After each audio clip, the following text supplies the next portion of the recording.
Russia को China के साथ बॉर्डर डिस्प्यूट है, हमें भी बॉर्डर डिस्प्यूट है, लेकिन पिछले 40 साल में भारत और चीन के बीच में बॉर्डर डिस्प्यूट को लेकर के कभी भी एक भी गोली नहीं चली है।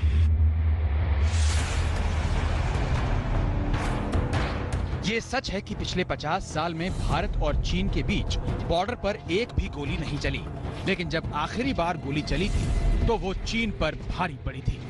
ये 1962 ही नहीं बल्कि उसके 5 साल बाद यानी 1967 की बात है। जगह भी यही सिक्किम से जुड़ा हुआ बॉर्डर था, जहां पिछले 33 दिन से सीधा टकराव चल रहा है।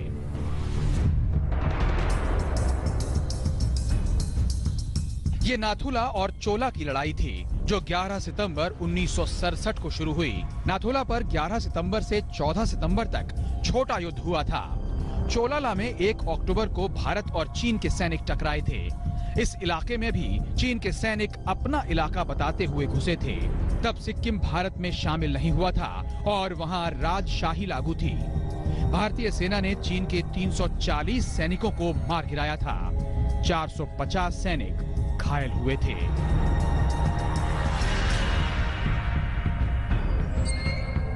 उस वक्त भी चीन इसी तरह हरकतें कर रहा था, इसी तरह धमकियां दे रहा था जैसा कि वो आज कर रहा है। उस वक्त भी चीन 1962 के युद्ध की याद दिला रहा था जो सिर्फ 5 साल पहले हुआ था। लेकिन तब कई मोर्चों पर घिरा भारत चीन के धोखे को समझ नहीं पाया। ये भारत के लिए आज भी बड़ी कसक है। 1962 के युद्ध में हार से अक्साई चीन से भारतीय पोस्ट और पेट्रोलिंग हटानी पड़ी। अक्साई चीन पूरी तरह से चीनी सेना के कंट्रोल में आ गया था। भारत के 1383 सैनिक शहीद हुए, चीन के 722 सैनिक मारे गए। लेकिन भारत को अपने एक बड़े इलाके से नियंत्रण खोना पड़ गया था।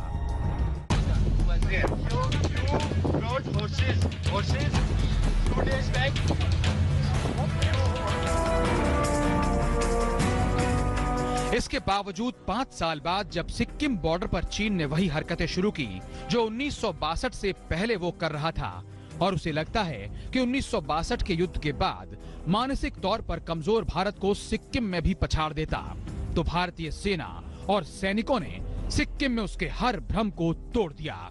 ये आखिरी बार था जब भारत चीन बॉर्डर पर गोली चली थी।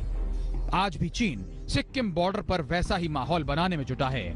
भले ही चीन युद्ध की तरफ ना जाए, युद्ध की तरफ जाने से हिचक जाए, लेकिन वो अपनी अकड़ दिखाने से हटेगा नहीं, क्योंकि एक बार जब डर, धमकी और ब्लैकमेलिंग को जवाब मिल जाता है तो फिर चीन को बार बार जवाब मिलेगा।